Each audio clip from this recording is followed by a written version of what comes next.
ফোঁয়াজ খার খেয়াল শুনে আপনি বলেন কোনো মুসলমান গায়কের গান, ফোঁয়াজ খার মুসলমান হিন্দু হয় না, যেমন তানসেনের হিন্দু মুসলমান হয় না, বিসমিল্লাহর হয় না, বিসমিল্লার হয় না।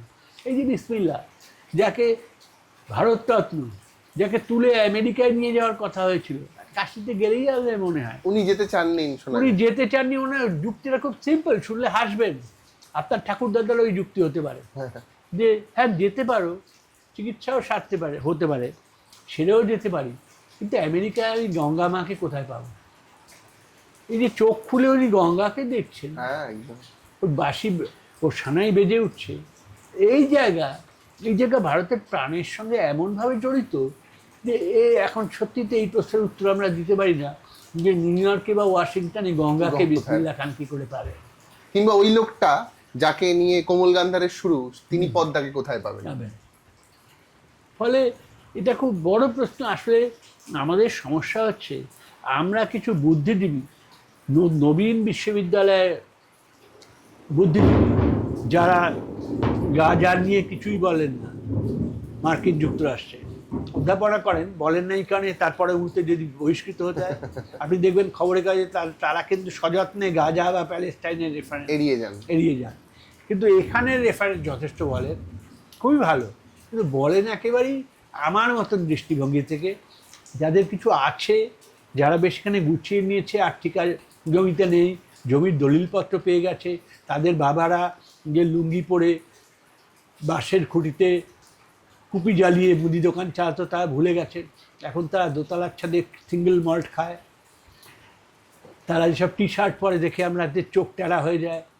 আমি দেখতাম পূর্ববঙ্গে মুসলমানদের সংখ্যাধিক্য বেশি বলেই, আর আমরা উচ্চবর্গীয় রাঢ়ী শ্রেণী ব্রাহ্মণ হওয়া সত্ত্বেও আমার মা যেহেতু বাড়িতে কিছু মুসলমান কাজের লোক বা অন্যরা কে ছিল, মক্তবের ছিলেন, মাস্টারমশাই ডাক্তারেরা ছিলেন, ফলে মুসলমান বলতে যে একটা অন্য কোনো প্রাণী যাদের চিড়িয়াখানায় দেখতে হয় এরকম ধারণা ছিল না, মেলামেশার ফলেই ছিল না।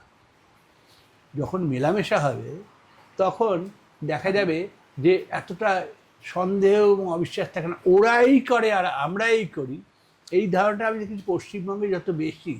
এমনকি বিখ্যাত শ্রীকান্ত উপন্যাসে আজ বাঙালিদের সঙ্গে মুসলমানের খেলা, এই বাক্যটি ভাবুন, যিনি লিখছেন তিনি চূড়ান্ত মানবিকতাবাদী, তাকে আমি এইভাবে বলবো না যে তিনি হিন্দু সাম্প্রদায়িকতাবাদী, তিনিই লিখেছেন মহেশের মতন অমর গল্প, গফুর, একদমই তাই।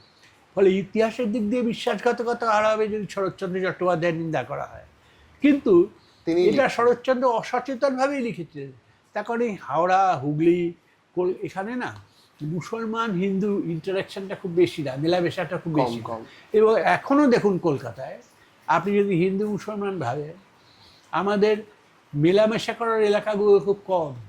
পার্সাকাস, মেটিয়াবুরুজ কিংবা খিদিরপুর, এই যে জায়গাগুলো, তপসিয়া আর অন্য এলাকাগুলো, সেগুলো আলাদা আলাদা। এবং কলকাতা শহর কিন্তু অনেকটা কসমোপলিটন এরিয়া হারিয়ে, দেখতেও আলাদা। এমনকি ভাবুন, কলকাতা শহরে খ্রিস্টান দেখতে লোকে বৌবারাক যাচ্ছে।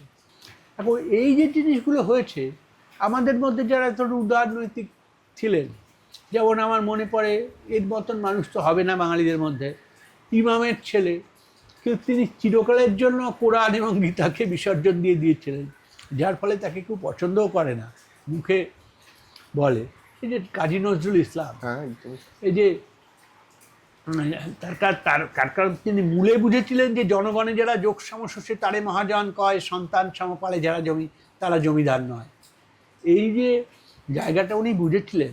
এবং এই যে উনি খোদার আসন আরস্যে দিয়া, ওকে কিন্তু যখন কবি ভাবা হয় তখন আমি দেখেছি হিন্দুরা অনেকেই ভাবে আমাদের একটা কোটা থাকা উচিত, এই কোটার মধ্যে থেকে কাজী নজরুলটা সবচেয়ে অ্যাকসেপ্টেবল, কারণ তিনি শ্যামা সঙ্গীত লিখেছেন।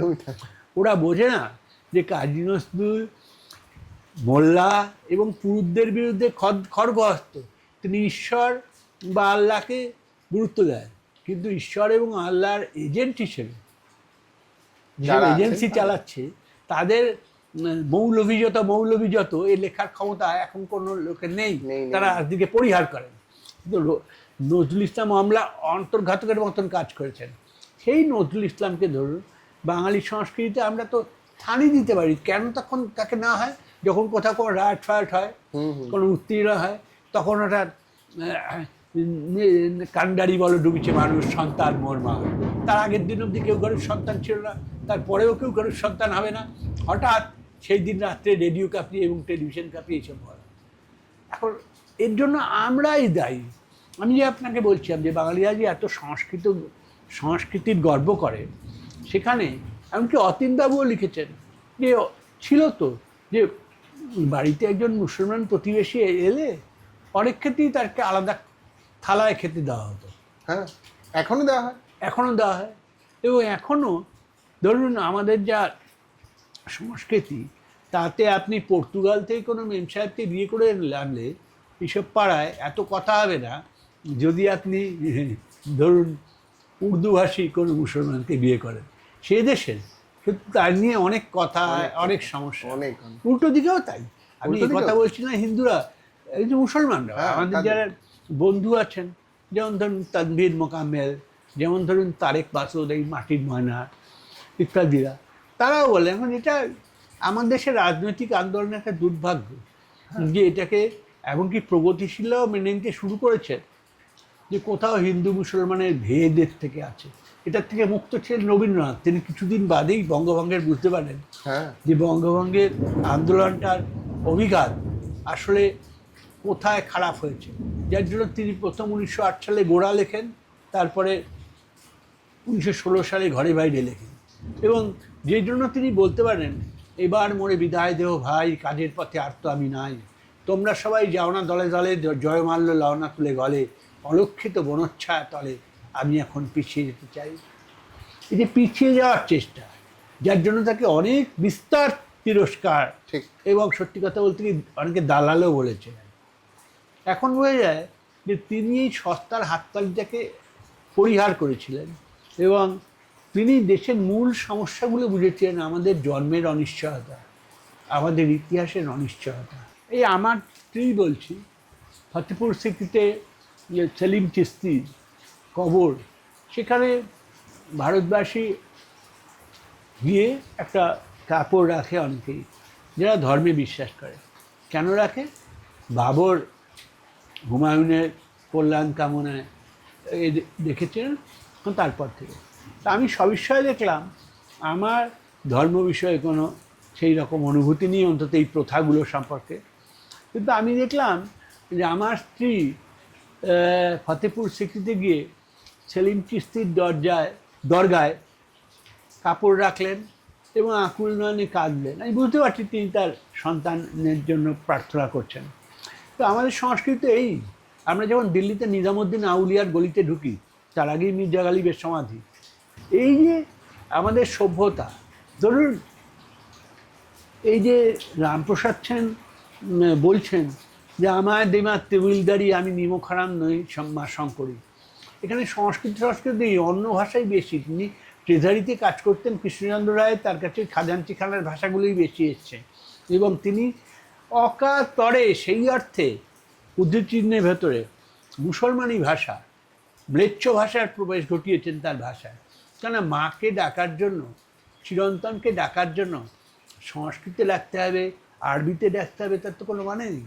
আপনি যে ঘরের কথা বলছেন সেই ঘরে তখন এই সোফাটা ছিল না, কিন্তু সে ঘরে আমার বন্ধু, আমার থেকে 2 বছরের ছোট, এখন আর নেই, সফদার হাসমি কথা বলে গেছে।